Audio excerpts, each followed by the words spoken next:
Yeah, he's got to do some work still today and possibly tomorrow as well to make sure that he's 100%. I think with all side strain, especially with fast bowlers, it's a tricky one to when they are ready to come back. So that decision will get made probably tomorrow morning.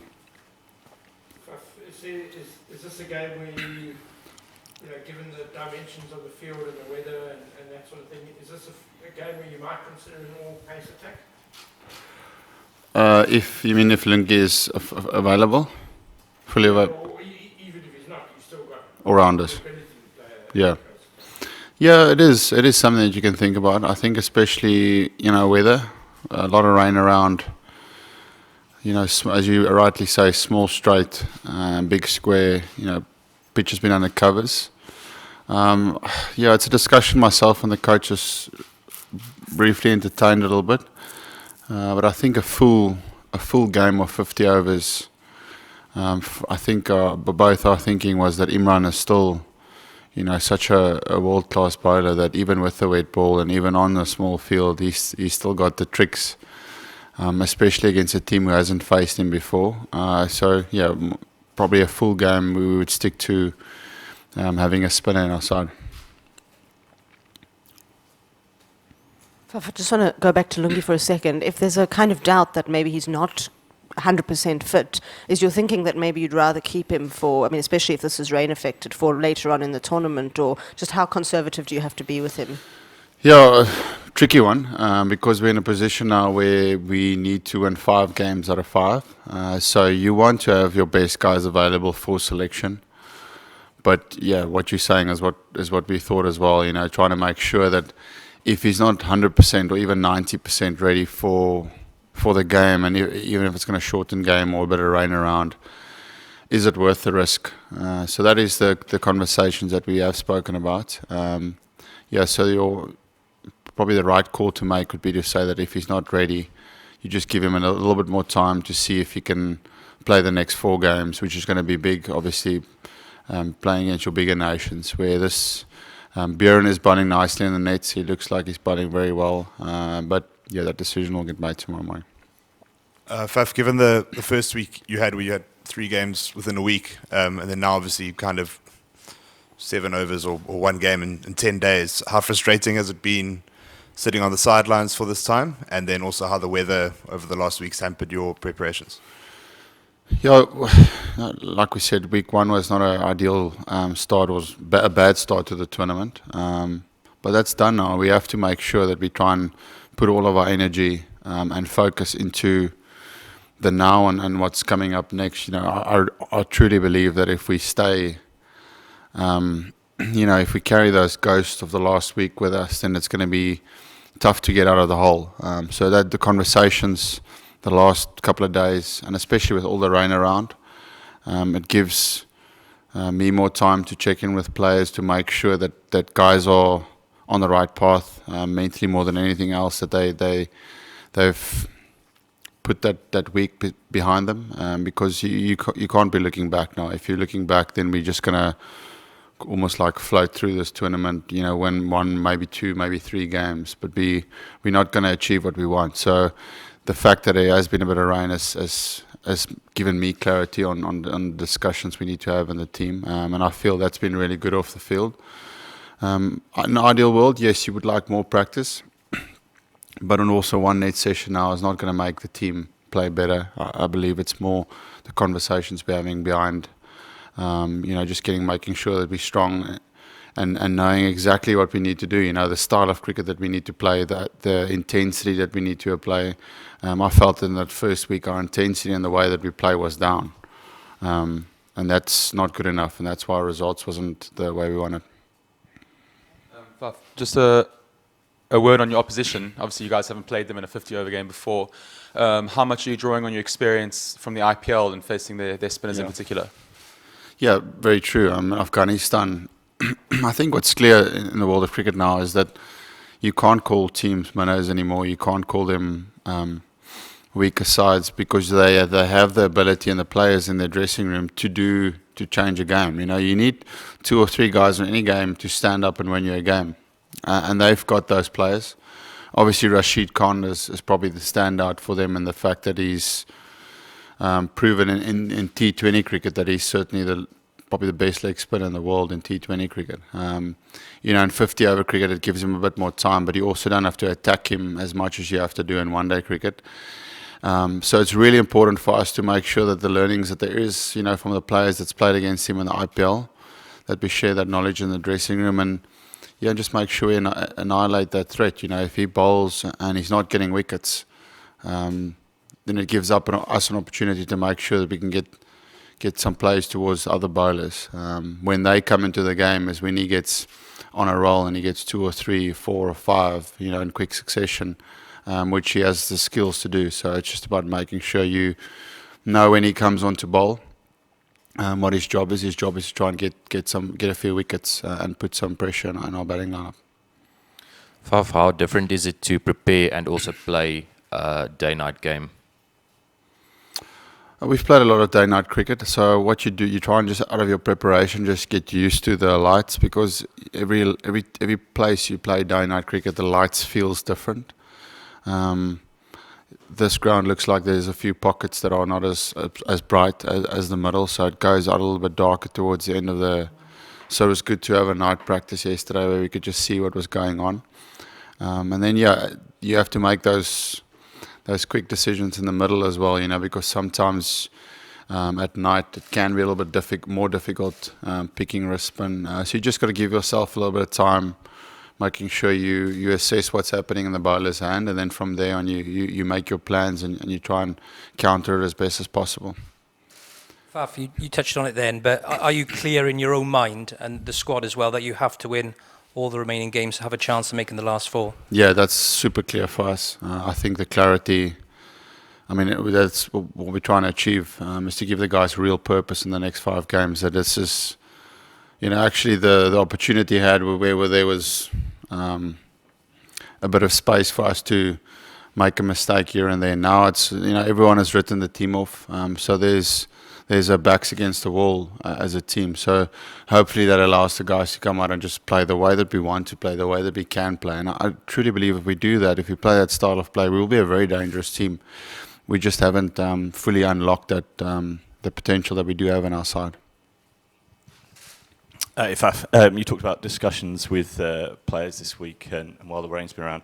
Are there any specific kind of examples or sporting stories you've been calling on for like inspiration? I think a couple of IPL teams have won, having lost 5 in a row at the start. Are there anything that you've been focusing the guys on, minds on? I want to keep my secrets to myself.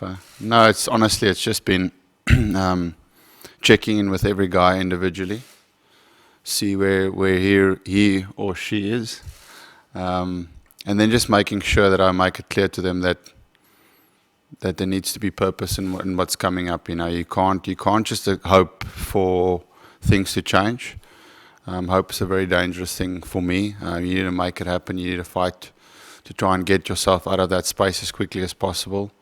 And just finding different keys in different players where I feel they can lead better in different departments, where they can take more responsibility, where they can take more ownership. So it's about trying to unlock players' best that is lying somewhere underneath them. So hopefully we can see a little bit of that coming out in the next few games.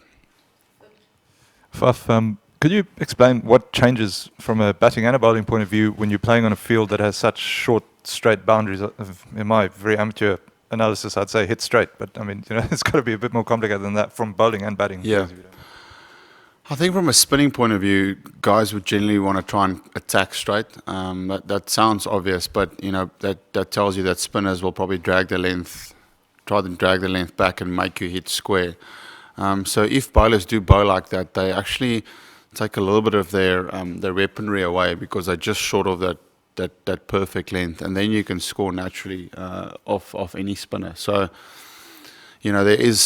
there's a pro to it, but there's also a negative to that. So hopefully we can use that to our advantage. And then from a seamer's point of view, you want to be making sure that you're making the guys play square, but then also in that there's no point in just bowling short all the time. It's a green surface, the ball might move around. So with the skill that we have in our seam attack, it's important that we we target both. You know, that you use your skill and your consistency almost like a test match, and then use the smartness of the field in when you're trying to defend, and that's obviously when the square boundaries comes into play. Sorry. Go ahead. Just tagging on to the earlier question about where the team's drawing inspiration from, not many South African captains have dealt with the kinds of situations that you've got now in your team. Is there somewhere that you personally draw inspiration from, captains that you've played under or that you've seen who've dealt with various tough issues that you know maybe you take as an example? Well, I try and look at myself first, and I try and find ways which is my pillars and my keys to get me strong. You know, that's my family, my faith, my positive talking, my visualization. Those are things that I draw energy from, and it's important that you spend as much time into things that raises your tank, and not spend too much time on things that drain you even more. So I start that with myself. And then, you know, try and speak to the guys about what is it that keeps you in that real place where you feel like you're at your best when you're playing cricket, and then trying to unlock that with players. So it's whether it's a working recipe, I can only relate to myself, and try and tap into the other players and see if I can get them where they need to be before the game. If I'm just getting back to this ground, this is the venue where you guys last won a cricket match. How much are you drawing on that experience, and does that play into your hands? What experience are you taking from that last game? Yeah, we did. I mean, the nice thing is we played. We batted on this wicket. I suppose the positive from playing on conditions like this is the last time we played here, the ball didn't spin much. So that is a weapon that Afghanistan has or have. They've got a very good spin attack, and if you get them on a surface that is a bit slow or does spin a bit, they just as dangerous as you know, West Indies, England, Australia with their bowling attacks, because they've got guys that can get wickets all the time. So hopefully that's the same tomorrow. Hopefully the pitch doesn't assist the spin too much. And then last time we batted, there was clear things that we could take away. The first 10 overs, the ball does nip around a bit, and even right through the innings, there is elements of that. But if you get in, you can score quickly. As the guys were saying, the boundaries are quite straight. So if you got a few options, and you do feel like you can counter really well on this ground as well. Faf, at your first World Cup as a captain, you've spoken about having to go to players and have conversations over the last 2 weeks.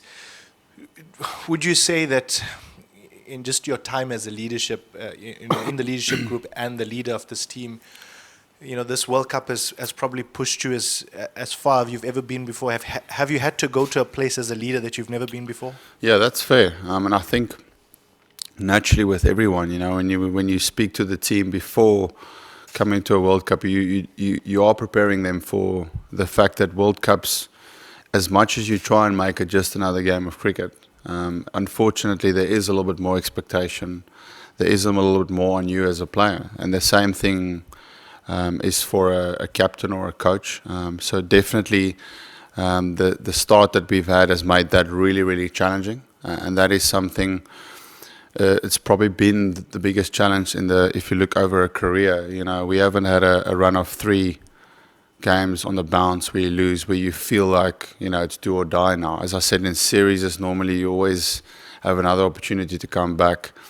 The one series that we find really tough was against India, but I was injured for that series against India in South Africa. So, yeah, from a challenge myself as a leader, this has been right up there. But I suppose that's what the last 2-3 years of captaining the side has prepared me for.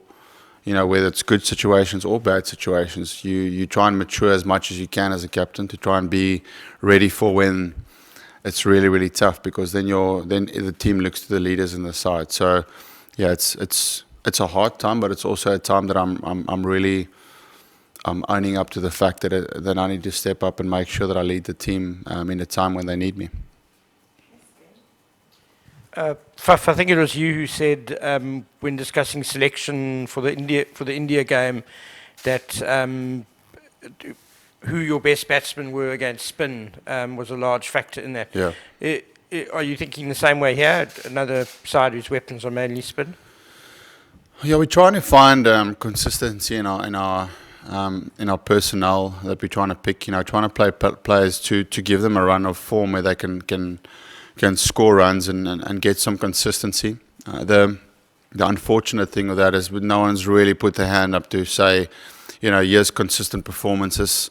Make sure you pick me. So if we've got 7 or 8 batters, you try and look at guys that you feel are a little bit in form.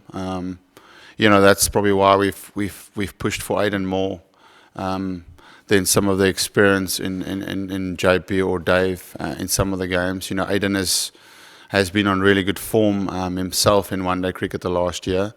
So you try and find that little balance of setting up your batting lineup. Hash, as I said after the previous game, he came in and he batted really well in those excuse me, those 2 warm-up games. So we find that he got some really good form. And the fact that we haven't had consistent performances from us as a whole batting unit makes that tough to find out who exactly is your best batters on the tournament, you know. So that's made selection a little bit trickier. So I'm hoping that guys can start putting up hands now because in a perfect world you want consistency. You want consistency in your selection. You want consistency in the guys that you back. But that Indian series was, as you say, was a case for us where we felt pick the guys that have played a lot of IPL cricket, that's faced the spinners in the IPL a lot. And obviously Aiden was left out on that game and he hasn't faced any of those spinners. But it showed on the same day that even the guys who played them a lot still struggled to play them well. So that's also not a guarantee. You're just trying to go with what your gut's telling you is the right thing to do.